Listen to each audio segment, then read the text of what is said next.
Kalau Anda periksa khotbahnya Simon Petrus yang melahirkan gereja. Yang melahirkan gereja itu Tuhan. Tapi Tuhan pakai khotbah hamba Tuhan. Amin. Jadi gereja yang sehat itu gereja yang dilahirkan dari firman. Bertumbuh dalam firman dan memberitakan firman. Itu gereja sehat. Amin. Bapak Ibu terkasih. Tak selalu Tuhan menjawab doa, namun Dia beri yang terbaik di waktu yang tepat. Pembacaan firman Allah bagi kita pada saat ini terpilih dari 2 Korintus pasal 6 ayat 1 dan 2. 2 Korintus 6 ayat 1 dan ayat 2. Bapak Ibu perhatikan ayat ini kita baca dalam hitungan ketiga ya. Kalau sudah ada di depan. Oke. Ayat 1, 1, 2, 3. Sebagai teman-teman sekerja, kami menasihatkan kamu supaya kamu jangan membuat menjadi sia-sia kasih karunia Allah yang telah kamu terima. Ayat 2, 1, 2, 3. Sebab Allah berfirman, pada waktu aku berkenan, aku akan mendengarkan engkau, dan pada hari aku menyelamatkan, aku akan menolong engkau. Sesungguhnya waktu ini adalah waktu perkenanan itu. Sesungguhnya hari ini adalah hari penyelamatan itu. Beri tepuk tangan yang meriah bagi Tuhan Yesus Kristus. Saudara yang diberkati oleh Tuhan Yesus Kristus, di bawah tema perkenanan Tuhan berdasarkan nats pembuka yang sudah kita baca bersama, yaitu 2 Korintus pasal 6 ayat 1 dan 2. Dari dalamnya kita akan menarik banyak pelajaran penting yang saya dan saudara akan pakai itu menjadi pelita penuntun bagi terang langkah hidup kita sepanjang kita diizinkan ada di tahun ini. Amin. Sangat mudah bagi Tuhan untuk membuat kita tidak ada tahun ini, Bapak Ibu terkasih. Kalau kita masih ada, jangan pernah merasa diri lebih baik dari mereka-mereka yang tidak diizinkan masuk di tahun ini. Mereka entah kerabat, kenalan, saudara, teman, alumni, atau apapun, kawan kantor dan lain sebagainya, yang nomor antrian atau nomor urut meninggal mereka, sudah mereka alami di tahun-tahun yang lalu. Kita belum. Tapi jangan pernah menganggap bahwa kita yang masih hidup lebih baik. Karena faktanya banyak orang masih hidup ternyata lebih jahat dari mereka yang sudah meninggal. Tapi kenapa masih ada di tahun ini? Jawabannya simpel. Masih ada agenda Tuhan. Amin.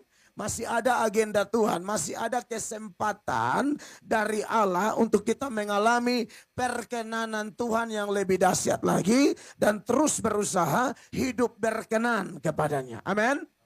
Nah, menarik saudara-saudara, nas yang baru kita baca 2 Korintus pasal 6 ayat 1 dan 2, khusus ayat 2 itu kutipan Rasul Paulus dari tulisan atau firman Allah yang disampaikan Allah kepada Nabi Yesaya di dalam Yesaya pasal 49 ayat 8. Dan memang dalam ilmu tafsir Alkitab, saudara, penafsiran yang bagus, penyampaian firman Allah yang bagus adalah Alkitab menafsir Alkitab. Firman Allah menjawab firman Allah. Jadi apa yang dicatat oleh Matius dikonfirmasi di kitab Kejadian.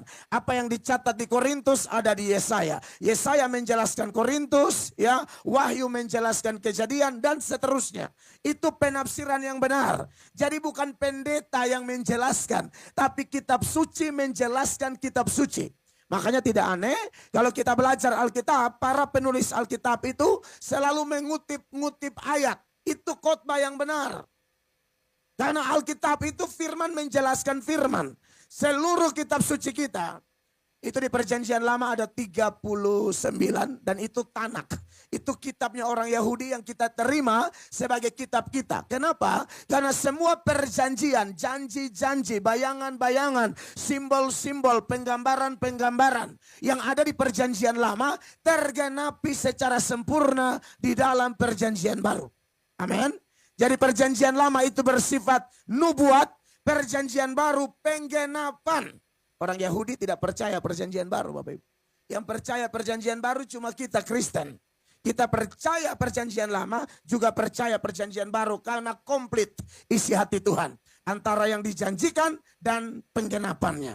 Nah, menarik, jadi kalau kita mendengarkan khotbah memang seharusnya adalah data-data firman yang kuat. Saudara kalau belajar bagaimana gereja pertama lahir, hari Pentakosta, itu gereja tidak lahir karena bahasa roh, bukan. Itu bahasa rohnya bahasa roh benar-benar murni karunia Allah loh. Tapi gereja tidak lahir karena bahasa roh.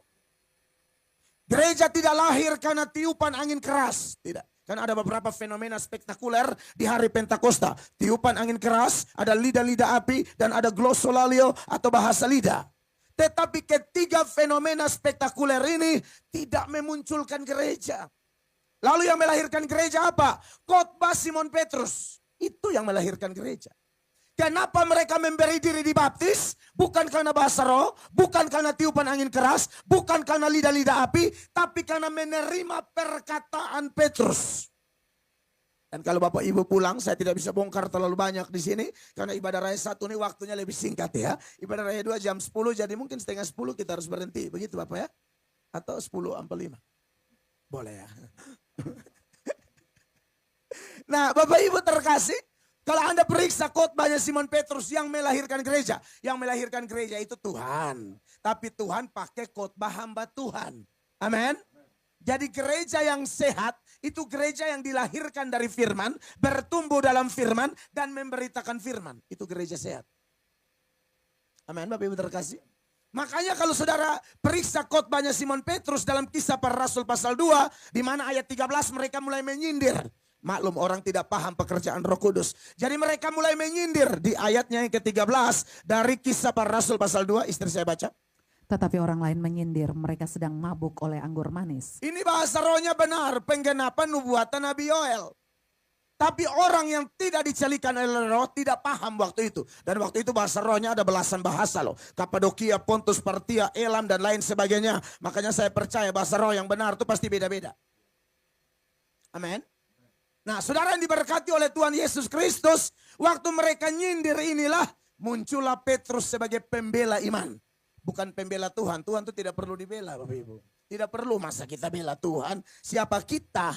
Tetapi Tuhan bisa pakai kita melakukan pembelaan-pembelaan iman. Dalam arti apa? Pada waktu orang menyerang kebenaran, Petrus tidak tinggal diam. Ayatnya yang ke-14, perhatikan.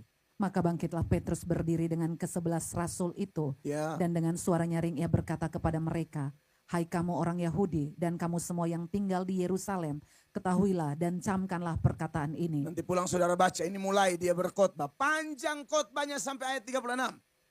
Ayat 37 mereka merasakan jamahan Tuhan melalui khotbahnya. Lalu mereka tanya harus bikin apa? Ayat 38 Petrus bilang beri diri mau dibaptis. Lalu setelah itu dia khotbah tambah lagi. Dan di ayat 41 disitulah mereka menerima khotbahnya itu lalu beri diri dibaptis, jumlahnya 3.000 orang. Perhatikan ayat 41. Orang-orang yang menerima perkataannya itu memberi diri dibaptis. Ya. Dan pada hari itu jumlah mereka bertambah kira-kira 3.000 jiwa. Jadi mereka dibaptis atau dilahirkan oleh Tuhan melalui apa? Perkataan Petrus, khotbah hamba Tuhan. Setelah mereka bertobat, saudara lihat nanti di dalam ayat 42, yang paling menonjol dari pertumbuhan mereka adalah pengajaran. 42, perhatikan. Mereka bertekun dalam pengajaran rasul-rasul. Yes, itu ranking satunya pengajaran rasul-rasul, baru lanjut persekutuan, lalu memecahkan roti dan berdoa. Jadi harus menjadi ujung tombak pemberitaan dari mimbar-mimbar itu firman. Amin. Karena gereja pertama dilahirkan dari firman, bertumbuh dari pengajaran rasul-rasul. Makanya saudara, iman itu timbul dari pendengaran. Pendengaran apa? Pendengaran firman Kristus. Makanya saudara yang diberkati oleh Tuhan Yesus Kristus, di 3 kali khotbah ini ya saya akan banyak mengajar firman. Mulai dari data 2 Korintus pasal 6 ayat 1 dan 2. Nah kembali kepada tema kita bicara tentang perkenanan Tuhan, God's favor. Ini sesuatu yang sangat penting untuk kita soroti menurut teks ini. Saudara-saudara, God's favor itu pertama-tama ya mulai dari inisiatif Allah. Ini bagian pertama yang mau saya soroti. Perkenanan Tuhan menyoroti bagaimana inisiatif Allah untuk bekerja dalam diri saya dan saudara. Amin. Menurut urut-urutan penciptaan, manusia diciptakan pada hari keberapa Bapak Ibu? Hari ke-6, luar biasa. Hari pertama, kedua, ketiga, keempat, dan kelima, Tuhan siap dulu semua kebutuhan manusia. makan, minum, pakai, terang, air, dan lain sebagainya. Allah sudah siap. Baru Allah siapkan manusia di hari ke-6. Manusia tidak diciptakan pada hari pertama lalu suruh cari sendiri. No, segala sesuatu Allah siapkan, baru Allah suruh kau kelola saja. Itu salah satu data yang membuat kita harusnya tidak perlu khawatir menjalani tahun 2025. Semuanya Allah sudah siapkan, baru Allah siapkan kita. Amin Bapak Ibu. Dari urut-urutan penciptaan aja, kalau kita belajar betapa luar biasanya cara kerja Tuhan. Karena teologi Kristen itu dari atas ke bawah, bukan dari bawah ke atas. Non-Kristen mungkin atau di luar ajaran Kristen, umatlah yang dipacu. Ayo cari Allah, ayo cari Allah, ayo cari Allah, ayo cari Allah. Dalam Kristen. Karena begitu besar kasih Allah akan dunia ini. Sehingga ia telah mengaruniakan anaknya yang tunggal. Supaya setiap orang yang percaya padanya tidak binasa. Melainkan beroleh hidup yang kekal. Teologi Kristen itu dari atas ke bawah. Allah cari manusia. Bukan manusia cari Allah. Amin. Nah menarik kalau kita bicara tentang perkenanan Tuhan. Bapak Ibu terkasih, ini mengingatkan kita betapa luar biasanya Allahmu dan Allahku. Dan Allah kita tidak pernah kerja setengah-setengah Bapak Ibu. Kalau dia sudah mulai, dia akan teruskan sampai seluruh rencananya tergenapi dengan sempurna dalam kehidupan kita. Orang-orang yang menerima perkenanan Allah. Amin. Perkenanan Allah itu bersifat ya dalam diri kita. Dia berkenan terhadap lahiriah kita. Dia berkenan terhadap rohani kita. Allah bukan hanya memberkati rohani. Allah memberkati jasmani juga. Amin. Kekasih Tuhan. Makanya kalau kita lihat di dalam kitab suci. Khususnya ayat yang kita bahas ini. 1 Korintus pasal 6 ayat 1. Ini sebagai kawan sekerja Paulus bilang begini. Sebagai teman-teman sekerja. Kami menasehatkan kamu. Salah satu gelar Yesus Kristus dalam Yesaya itu. Bapa yang kekal, penasehat ajaib. Betul ya? Saudara tahu Bapak Yesus itu menasehati kita melalui apa? Dari dalam melalui Roh Kudus, dari luar melalui hamba Tuhan. Makanya Paulus bilang sebagai teman-teman sekerja, kami menasehatkan kamu. Supaya kamu jangan membuat menjadi sia-sia kasih karunia Allah yang telah kamu terima. Ya. Jadi memang perkenanan Tuhan dimulai dengan kalimat ini, kasih karunia Allah. Jadi kasih karunia Allah itu kalau dibedah, wah itu luas. Tidak habis-habis saudara. Seseorang pernah bikin puisi dan kurang lebih garis besar puisinya. Dia bilang begini. Andai kata lautan adalah tinta. Langit adalah kertas. Pohon-pohon adalah pena. Semua manusia adalah penulisnya. Tetapi tinta yang adalah lautan itu sudah kering. Pena-pena tertebang semua. Penulis sudah mati semua. Tapi cerita tentang Allah belum selesai. Cerita tentang Allah belum selesai. Panjang dan lebarnya melebihi lautan. Jauh tinggi mengatasi langit. Amin. Siapa yang bisa menjelaskan kasih Allah? Kasih Allah itu terlampau besar. Bahkan melampaui segala akal kita. Itu kasih Allah. Tapi saya hanya mau menyoroti saja beberapa bagian yang rasa-rasanya kita sedang mengalaminya, akan mengalaminya. Dan sepanjang Tuhan kasih kesempatan kita masih hidup, kita akan terus mengalami. Kasih setia Tuhan tak berkesudahan. Amin, kekasih Allah. Apa manifestasi kasih Allah? Saudara, pokoknya segala sesuatulah. Tanpa kecuali. Roma pasal 11 ayat 36 bilang segala sesuatu dari Dia dan kembali untuk Dia. Segala sesuatu. Saudara masih tarik napas pagi ini, itu dari Tuhan. Amin. Makanya Ayub 12 ayatnya yang ke-10. Alkitab bilang nyawa setiap manusia, nafas setiap manusia terletak di tangannya. Perhatikan ayat ini Bapak Ibu. Bahwa di dalam tangannya terletak nyawa segala yang hidup. Amin. Dan nafas setiap manusia. Jadi saudara masih bernapas ini dia masih pegang. Ya, saya menggambarkannya seperti ada tombol di atas. Jadi kalau sudah saatnya dia tekan di atas, putus di bawah. Maksudnya, kita kan lagi tunggu nomor antrian, hanya belum waktu penekanan aja. Tuhan tekan di atas, putus di Jakarta. Tuhan tekan di atas, putus di Kupang. Amin. Jadi saudara masih tarik baik-baik. Sebelum penekanan tombol terjadi dia. Oh iya dong, kan di tangannya. Bahwa di dalam tangannya terletak nyawa segala yang hidup dan nafas setiap manusia. Saudara masih ingat COVID 2019, 2020, 2021. Waduh, itu orang bernapas tengah mati. Apalagi yang terkena COVID harus pakai itu tabung. Syukur-syukur ada BPJS, saudara-saudara. Kalau tidak ada tuh bayar sendiri tabung yang tinggi begini, satu tabung 5 juta. Saudara sekarang bernapas tidak bayar, amin. Ada orang tuh waktu COVID tuh per tabung 5 juta, habis tambah 5 juta, 5 juta, 5 juta. Nah kalau 5 tabung 25 juta.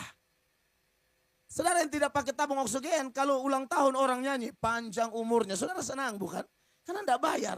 Mereka yang bayar 5 juta satu tabung pas ulang tahun, kita menyanyi panjang umur, tambah panjang bayar nih. Nangkap ya? Jadi saudara kalau bernapas belum bayar, oke. Alkitab berkata biar segala yang bernafas memuji Tuhan. Makanya gereja seperti gereja kita di tempat ini yang musiknya bagus, WL-nya bagus, segala macam bagus. Pakai kesempatan, jangan menyanyi tanganga-tanganga. Ya, lihat plafon, lihat segala macam. Dia sudah ulang-ulang gereja di sini. Ada secara setan pas penyembahan dia lihat-lihat lain. Untuk apa? Lihat Tuhan Allah. Amin. Saudara, dalam ilmu present worship ya, ini saya berbagi sedikit. Saya kan kuliah di Jakarta. Dan di sekolah teologi saya itu ada mata kuliah present worship. Khotbah itu menabur benih. Present worship itu apa? Itu membajak tanah. Jadi waktu kita nyembah, tanah hati kita lagi dibajak. Supaya tanah berbatu-batu, tanah yang onak dan duri, tanah di pinggir jalan itu dibuang. Semua potensi-potensi perusak benih dibuang saat menyembah. Setelah itu baru benih ditabur. Jadi tanahnya udah subur. Makanya pemuji, penyembah, pemusik juga kalau dengar khotbah betul. Banyak pemusik, penyembah, pas musik hebat dia di sini. Kita khotbah dia main handphone, main Facebook, main YouTube. Itu buat saya penipu loh. Itu show tadi itu penipu, omong kosong. Kita harus ngomong ya supaya jelas. Jangan gereja, jangan begitu. Tapi di sini tidak ada wajah-wajahnya bang.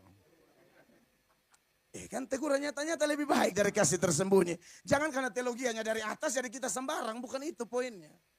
Justru orang yang tahu Tuhan berkenan kepada kita, dia akan semakin menghormati Allah. Dia tidak akan mempermainkan anugerah. Amin, kekasih Allah. Ya buat kita yang bernapas, aduh ini semua dari Tuhan ini. Makan, minum, pakai Tuhan cukupkan. Tuhan bilang jangan khawatir burung di udara saya pelihara, bunga bakung saya dandanin. Tak usah khawatir apa yang kamu makan, apa yang kamu minum, apa yang kamu pakai. Dan seterusnya.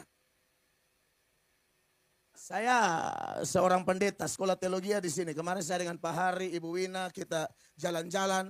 Saya lihat ini mall-mall di Jakarta. Terus saya ingat masa lalu saya tinggal di Jakarta. Dari 2001 sampai 2008. Itu bukan hanya pikul salib, itu pikul tiang gereja, saudara-saudara ya. Berat sekali.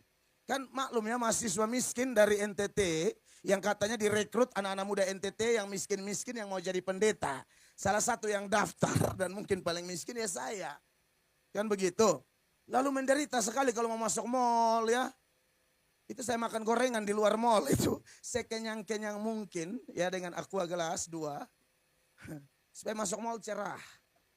Kalau mau harap makan di mall, pasti kejang-kejang, saudara-saudara. Dulu khotbah pelayanan itu mau dapat 20.000 aja, haleluya, 20.000 tahun itu. Pendeta aja mau kasih 20.000, lamanya minta ampun. Coba langsung kita mau pulang ini. Pelayanan di Priok, tinggal di Pondok Gede, ya, ujung aspal, Iwan Fals. Lah, ujung aspal Pondok Gede, tinggal di situ, saudara-saudara. Dari Priok tuh kan mesti dari sekitar Waraka sana harus ke Priok. Dari Priok naik lagi ke Kampung Rambutan atau turun di Uki situ baru naik. Mungkin berapa kali naik. Jadi pulang sampai rumah 20.000 tinggal 5.000. Itu aja pendeta mau kasih kok repot pasti tahan-tahan. Waktu itu jadi saya lihat aduh menderita sekali susah setengah mati saudara-saudara. Sangat setengah mati. Tapi saudara-saudara, walaupun susah begitu Allah pelihara sampai hari ini. Amin. Makanya dulu waktu istri saya mau nikah sama saya, orang tuanya atau keluarganya banyak yang berat juga. Kau nikah dengan pendeta model begini, ini makan apa? Ini bukan pendeta di gereja besar, gaji besar, datang jemaat sudah banyak. Ini kita merayap dengan dada. Itu istilah orang Indonesia Timur merayap dengan dada itu setengah mati lah pokoknya. Susah saudara-saudara. Tapi saya bilang sama istri saya, sayang dengar. Waktu itu masih pacaran. Saya belum pernah dengar pendeta mati tidak makan. Belum. Kalau pendeta mati di meja makan banyak. Itu pendeta tidak dengar dokter. Dokter sudah bilang kurangi babi kecap. Apalagi NTT kan seibabi. Itu memang ratakan meja bergelombang. Iya kan? Tapi pendetanya melawan dokter. Dia pikir hamba Tuhan cuma pendeta. Dokter juga hamba Tuhan. Amin. Semua profesi memuliakan Allah. Apalagi dokter yang sudah masuk dalam pemerintahan. Itu pemerintah hamba Allah. Dokter bilang, Pak tolong dulu kurangi makanan yang ini. Pokoknya yang bebe lah. Babi, bebek, buntut, babat, batako. Itu yang B semua tuh harus dikurangin itu. Jadi saudara-saudara pendetanya bilang tidak. Iman sebesar biji sesawi saja. Gunung pindah. Pendeta punya iman bukan biji sesawi. Biji duren. Dia pikir dia aman. Aman di mana? Makan tidak tahu diri. Tripping tanpa musik mati di meja makan. Ya saya bilang ibu. Belum pernah ada pendeta mati karena tidak makan. Tuhan hidup. Amin. Dia pelihara kita kok. Setiap kita yang punya bisnis, usaha, pekerjaan. Kalau kita mengandalkan Tuhan, sungguh-sungguh percaya Tuhan kasih kekuatan. Tuhan kasih kemampuan melewati proses-proses yang ada. Sehingga kita berhasil. Salomo berkata apa? Kalau bukan Tuhan yang membangun rumah, sia-sialah usaha orang yang membangunnya. Saya berusaha membangun, saya berusaha bekerja. Tapi kalau Allah tidak turut terlibat bekerja, sia-sia. Koneksi boleh banyak, latar belakang pendidikan menunjang, kenalan sana sini. Tapi tanpa perkenanan Allah, sia-sia. Amin, kekasih Tuhan. Kita diangkat Tuhan dari satu tangga kepada tangga yang berikut. Satu level kepada level yang berikut. Bahkan mungkin secara materi, kita diizinkan Allah menjadi orang kaya. Firman Allah berkata dalam Amsal pasal 10 ayat 22. Ya, berkat Tuhanlah yang menjadikan kaya. Usaha kita tidak. Berkat Tuhan. Coba baca ini ayat sama-sama jemaat. 1, 2, 3. Berkat Tuhanlah yang menjadikan kaya. Susah payah tidak akan menambahinya. Amin, kekasih Allah. Jadi kalau kita diberkati, pasti Tuhan. Banyak orang kerja. Tapi kalau surga tidak berkenan, capek percuma. Usaha menjaring angin, kata pengkhotbah. Dan kalau sudah kaya, Tuhan bilang tolong ingat. Dalam Ulangan pasal 8 ayat 17. Di sana orang Israel mungkin ada yang mulai sombong karena udah kaya. Tuhan bilang ingat dulu kenapa kau kaya. Itu bukan kau hebat. Itu pemberian Allah. Perhatikan ayat 17. Maka janganlah kau katakan dalam hatimu, kekuasaanku dan kekuatan tanganku lah yang membuat aku memperoleh kekayaan ini. Tetapi haruslah engkau ingat. 18, tunggu 18 supaya ikut. Ayat 18 tekan pemain ayat. Tetapi haruslah engkau ingat kepada Tuhan Allahmu. Sebab dialah yang memberikan kepadamu kekuatan untuk memperoleh kekayaan. Sampai di situ. Dialah yang memberikan kekuatan untuk memperoleh kekayaan. Amin, kekasih Allah. Ayat-ayat seperti ini membuat kita rendah hati. Ingat, kita datang dengan telanjang, kembali dengan telanjang. Lahir tidak bawa apa-apa, meninggal tidak bawa apa-apa. Jadi kita punya apa-apa itu semua titipan. Amin, kekasih Tuhan. Maka dari itu sebagai anak-anak Tuhan Yesus Kristus, kalau bicara perkenanan Tuhan, yang lahiriah model begini Tuhan berikan semua. Amin. Makanya kenapa kita tidak boleh meninggikan diri. Rumus Alkitab itu jelas. Tinggi hati mendahului kehancuran, kerendahan hati mendahului kehormatan. Siapa tinggi hati, kehancuran sudah ada di depan mata. Siapa rendah hati, promosi dari Allah akan berlangsung dalam kehidupannya. Maka dari itu, saudara yang diberkati oleh Tuhan Yesus, kita semua harus ingat hal ini. Termaksud kami, hamba Tuhan. Kalau pelayanan berhasil, aduh itu bukan kami. Saya lihat kok, itu Amsal 18 ayat 12 yang saya sebutkan tadi itu. Rumus Alkitab itu ya dan amin. Itu tak terbantahkan. Kita pasti pernah mengalami semua ini ya. Kalau mulai agak tinggi-tinggi sedikit, Tuhan tekan, kasih turun. Ini masalah sikap hati. Sombong itu bukan dosanya orang kaya, orang cantik, orang pintar, bukan. Ada yang tidak cantik, tidak kaya, tidak pintar, tapi sombongnya minta ampun. Karena itu masalah sikap hati. Sikap hati yang mana? Sikap hati pemberontak. Sikap hati yang mana? Sikap hati tidak mau diatur. Itu sombong. Sombong itu Tuhan bilang ke kanan, dia ke kiri. Ya, itu sombong. Tuhan bilang buang dosa-dosa, dia malah cinta dosa-dosa. Itu sombong. Jadi sombong itu sikap hati tidak taat, sikap hati tidak mau diatur. Di rumah Bapak banyak aturan. Aturan tentang rumah tangga, aturan tentang perpuluhan, aturan tentang pelayanan, aturan tentang macam-macam. Orang rendah hati yang mampu taat itu. Orang sombong dia lawan semua. Emang bisa kalau lawan firman Allah kau hidup lebih lama? Tidak bisa. Tidak bisa. Jadi kalau Allah sedang berkenan, tangkap itu waktu. Dia sedang memberkati, dia sedang kasih firman-Nya. Dia bilang, ayo jemaat ke kiri ya, jangan ke kanan. Di kanan banyak lubang dan lubangnya tidak pendek, dalam. Kau jatuh, kau tidak bisa keluar dari situ. Hati-hati. Amin. Sampah-sampah di 2024, dosa-dosa di 2024, dosa dalam rumah tangga, dosa dalam keuangan, dosa dalam bisnis, atau apapun. Jangan bawa masuk di tahun perkenanan ini. Buang. Percaya deh Tuhan bela kita. Amin, kekasih Tuhan. Buang, termasuk dosa dalam pelayanan. Saya banyak orang nasihat saya dan mereka Tuhan pakai juga. Pendeta biasa bicara, tapi kalau orang bicara kita harus dengar. Banyak yang nasihatin saya, Pak yang ini dikurangin Pak, yang ini. Ternyata mereka ngomong tuh benar. Amin. Kita mau dipakai lagi. Buat apa mati cepat? Ya, baru umur 44 ini saudara-saudara. Ya, kita mau lebih lama. Masih muda. Masih bisa makan daging babi banyak.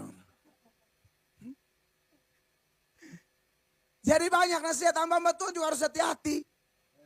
Ada hamba Tuhan sudah berhasil sombong. Pendoa, ini kisah nyata. Memang dia ada karunia kelihatannya. Karena beberapa kali dia doakan orang sembuh. Tapi yang lain dia doakan ya mati juga. Ya kan biasa kan mujizat tergantung Allah bukan pendeta. Kadang kita doa Tuhan bilang sembuh, kadang pas doa pulang orang telepon Pak sudah sembuh, sudah mati Pak. Waduh, saya ulang-ulang mati malah. Jadi teman saya ini lagi leukemia. Tapi cara dia mendoakan itu loh, datang tangan di pinggang begini. Siapa yang doakan kamu? Hamba Tuhan ini, kalau mereka kurang. Dia doa teman saya tidak sembuh, dia pulang langsung kena tabrak mati di tempat. Makanya saya lihat ini ayat ini sama-sama 1, 2, 3. Tinggi hati mendahului kehancuran, tetapi kerendahan hati mendahului kehormatan. Tinggi hati pasti hancur. Termaksud pendeta. Termaksud pendoa katanya karunia A, B, C, D. Tinggi hati tumbang. Makanya kenapa Paulus dalam 1 Korintus 10 itu ayat 15. Paulus bilang apa? Sama-sama baca dulu jemaat. Tolong tunjukkan ayatnya. Semua ini karena kasih karunia Allah kita dimampukan melakukan pekerjaan-pekerjaan besar. 1 Korintus pasal 10 ayat 15. Bisa ini ayat. Tunggu ya. Saya ingat 1 Korintus 15 ayat 10. Otak agak koslet sedikit saya. Diputar, ini saya yang salah. 1 Korintus, ini dia. 1, 2, 3.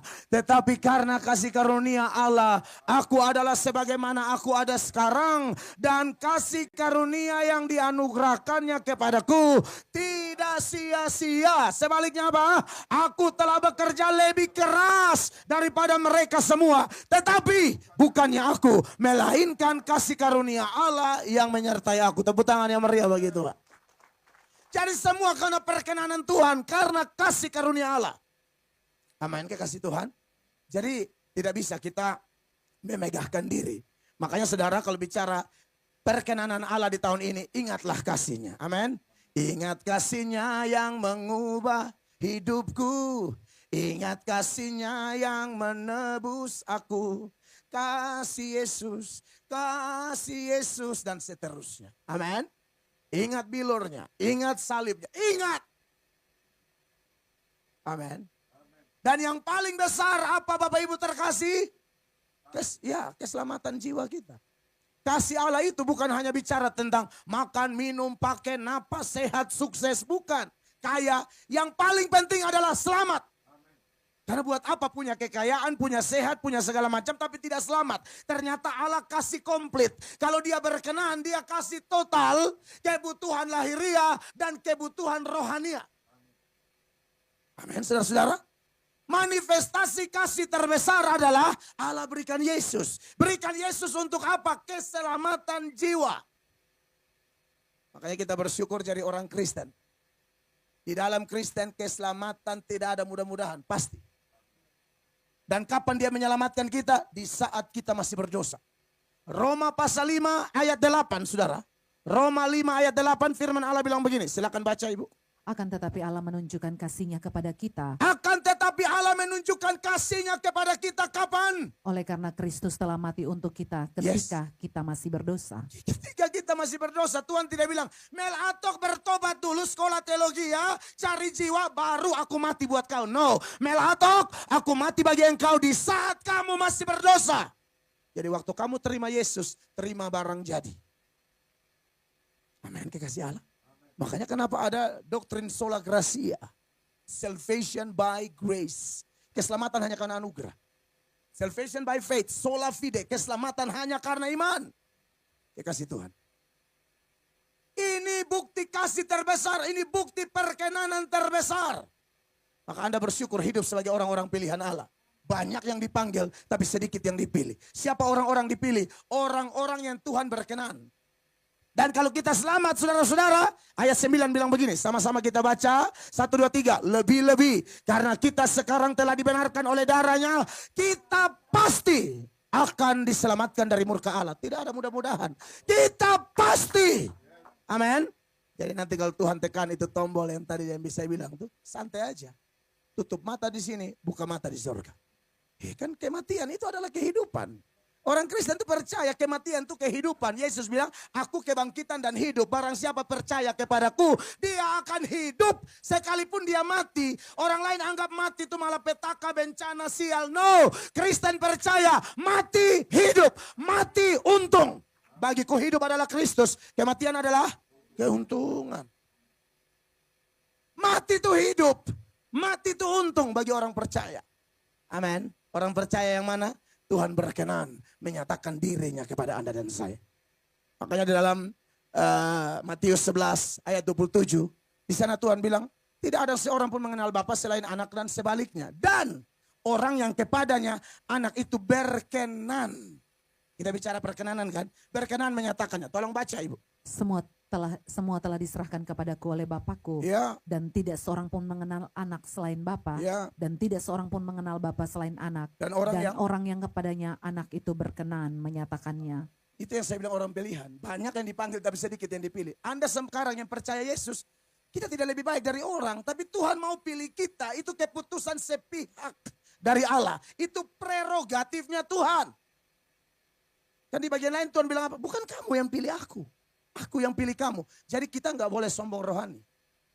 Bukan kita yang pilih Tuhan. Tuhan yang pilih kita. Tuhan yang pilih Pak Elias jadi gembala. Tuhan yang pilih Pendeta Mel Atok jadi gembala. Tuhan yang pilih Anda semua menjadi pendukung pelayanan di sini. Makanya kenapa kita harus penuh dengan syukur. Kalau Tuhan berkenan menyatakannya, siapa bisa bantah? Apakah Abraham yang pilih Tuhan? Bukan, Tuhan yang pilih Abraham. Apakah Musa yang pilih Tuhan? Tidak, Tuhan yang pilih Musa. Apakah Daud yang pilih Tuhan? Tidak, Tuhan yang pilih Daud. Apakah Petrus, Yohanes, Yakobus yang pilih Yesus? Tidak, Yesus yang datang dan pilih mereka. Ikut aku, kamu akan saya ubah dari penjala ikan jadi penjala manusia. Apakah Paulus yang pilih Yesus? Tidak, Yesus yang pilih Paulus. Kapan Yesus pilih Paulus? Saat dia lagi jahat-jahatnya. Hatinya berkobar-kobar, mau bantai gereja dalam keadaan kotor begitu. Yesus inisiatif datang dalam cahaya yang luar biasa. Selamat orang itu. Amin, kekasih Allah. Maka tidak ada yang bisa dibanggakan. Makanya itu lagu rohani itu bagus sekali. Tak ada yang pantas untuk dibanggakan. Karena semuanya ini darimu dan seterusnya. Tidak ada yang pantas dibanggakan. Jadi jangan kita pelayan-pelayan 2025 ini. Kalau sudah melayani bilang segala kemuliaan bagi Allah. Semua jangan berlutut dan berkasih. Terima kasih dapat kesempatan pelayanan. Karena saudara tahu kan Tuhan bisa pakai apa saja. Bukan cuma pakai kita. Untuk kasih makan Elia dia bisa pakai burung gagak.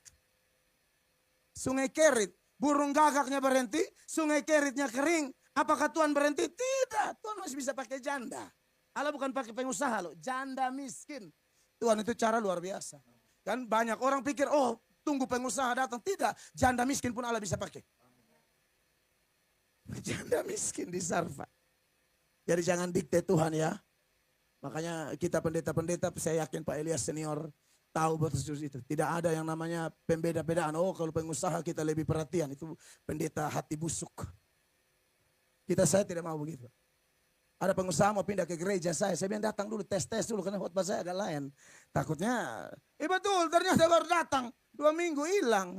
Saya tidak langsung, oh haleluya, ini bukan hanya ikan teri, ini ikan paus yang datang. No, jangan. Pendeta jangan mata duitan. Amin. Allah kaya raya, kau takut apa? Saya sudah rasa dari 20.000 kok.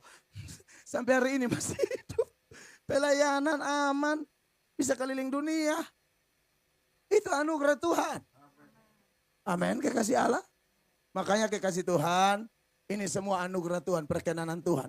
Nah kalau Tuhan sudah berkenan kepada kita, apa harus kita lakukan? Bagian yang kedua yaitu porsi kita supaya terus menjaga perkenanan itu. Makanya di dalam Roma 12 ayat 1, ayat itu berkata begini. Ya.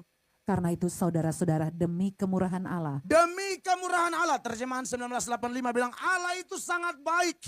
Ya, terus? Aku menasihatkan kamu. Aku menasihatkan kamu. Supaya kamu mempersembahkan tubuhmu sebagai persembahan yang hidup, yang kudus dan yang berkenan kepada Allah. Amin. Itu adalah ibadahmu yang sejati. Tadi Allah berkenan kepada kita. Sekarang kita persembahkan tubuh kita sebagai persembahan yang hidup, yang kudus dan yang berkenan kepada Allah. Amin.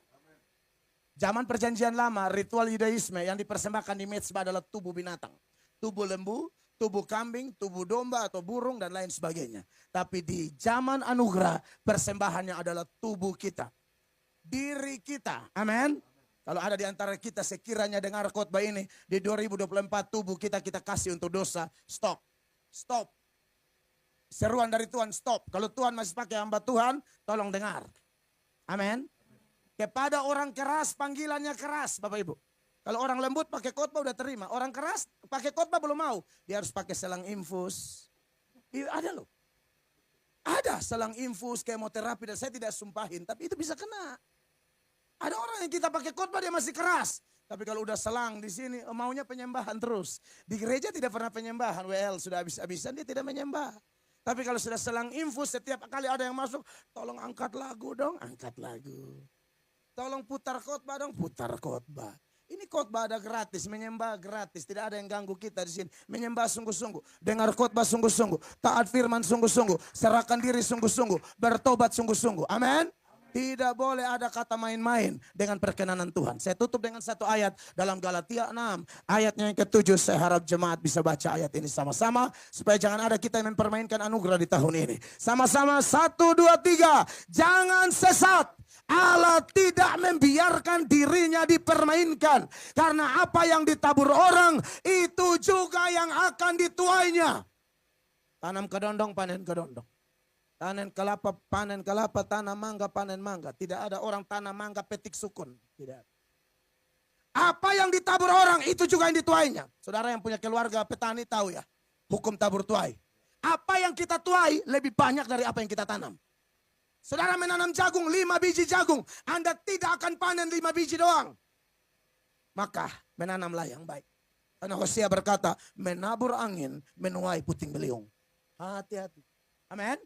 Stop tabur yang aneh-aneh di tahun ini. Tabur cinta kasih dalam rumah tangga. Tabur penghormatan, tabur kejujuran, tabur kesetiaan, tabur kekudusan, tabur ketaatan. Tabur membantu orang dengan prinsip tangan kanan kasih, tangan kiri jangan tahu. Biar Tuhan yang catat. Karena ciri Kristen palsu dan Kristen asli itu kelihatan. Kristen palsu buatnya sedikit, ngomongnya gede. Iya kan? Waktu Yesus datang itu mereka bilang, apa? Tuhan tidak tanya tapi mereka ngomong, Tuhan aku bernubuat demi namamu. Aku usir setan demi namamu. Aku bikin mujizat demi namamu. Tuhan tidak tanya. Mereka lapor. Tuhan bilang, siapa tanya? Langsung diusir orang-orang itu kan. Enyah kamu sekalian pembuat kejahatan. Aku tidak mengenal engkau. Jadi jangan saudara keluar sana bilang, gereja itu untung ini. Tutup mulutmu. Kalau berbuat sesuatu untuk Tuhan, segala glory, all glory for Jesus. Biar Tuhan yang lihat, Tuhan yang catat. Tuhan tidak mungkin lupa. Apa yang Anda tabur, Anda sudah lupa. Apa yang Anda doakan, Anda sudah lupa. Apa yang Anda dan saya perbuat, kita mungkin lupa. Allah tidak lupa. Makanya waktu dia datang, dia pisahkan domba sebelah kanan, kambing sebelah kiri. Kepada domba-domba dia bilang apa? Waktu aku lapar. Dia ingat orang ini. Kamu beri aku makan. Waktu aku haus, kamu memberi aku minum. Waktu aku telanjang, engkau memberi aku pakaian. Waktu aku seorang asing, aku sakit, engkau memberi tumpangan, engkau melawat aku. Orang-orang itu bilang apa? Bila mana? Ini Kristen keren. Udah buat banyak, tapi mereka tanya, yang mana ya? Hebat. Bukan kayak tadi tuh munafik-munafik tuh. Jadi kalau saudara sudah buat apa-apa untuk Tuhan, biarkan dia catat. Amin. Pasti kok. Allah tidak buta, Allah tidak tuli. Allah pasti membalas orang-orang yang berkorban untuk kemuliaan nama Tuhan. Kiranya khotbah ini memberkati kita. Sekali lagi tepuk tangan yang meriah bagi Tuhan.